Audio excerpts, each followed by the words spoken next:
Alhamdulillahi Rabbil Alamin. On aime toutes et tous la mer. La mer pousse souvent l'individu à méditer quant à la grandeur de la création divine de notre Seigneur Tabaraka wa Ta'ala. Mais souvent la mer nous rappelle un hadith qui mérite méditation. Ce hadith il est connu et rapporté par Al-Bukhari ou Muslim fi Sahihain, dans les deux recueils authentiques de Al-Bukhari ou Muslim.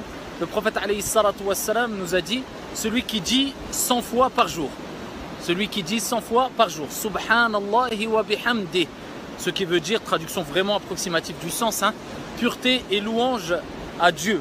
Donc celui qui dit cette parole-là 100 fois par jour, notre Seigneur Tabaraka wa Ta'ala lui pardonnera tous ses péchés, même s'ils étaient comme l'écume de la mer. L'écume de la mer, eh bien, c'est cette sorte de mousse qu'on retrouve dans la mer, à une quantité, si on peut utiliser l'expression, indénombrable, immense.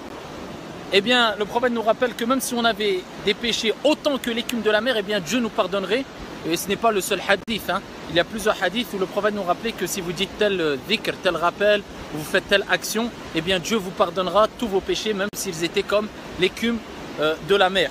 Subhanallah, c'est le fait de proclamer et de reconnaître que Dieu est exempt de toute déficience et de toute chose qui ne correspond pas à sa grandeur et à sa majesté. Donc c'est pour ça que je vous ai dit précédemment, c'est une traduction vraiment approximative du sens, le fait de dire pureté et louange à Dieu. Donc celui qui dit Subhanallahi wa bihamdih 100 fois par jour, eh bien Dieu lui pardonnera tous ses péchés. Cela nous rappelle que la personne ne doit jamais désespérer de la miséricorde d'Allah subhanahu wa ta'ala, à partir du moment où elle sait qu'elle a un Seigneur miséricordieux qui aime pardonner et qui pardonne les péchés, à partir du moment où on reconnaît son erreur et on demande pardon à notre Seigneur. Cela ne veut pas dire bien sûr qu'on peut se permettre de faire tout et n'importe quoi, mais le principal c'est de se dire dans sa vie: est-ce que j'évolue?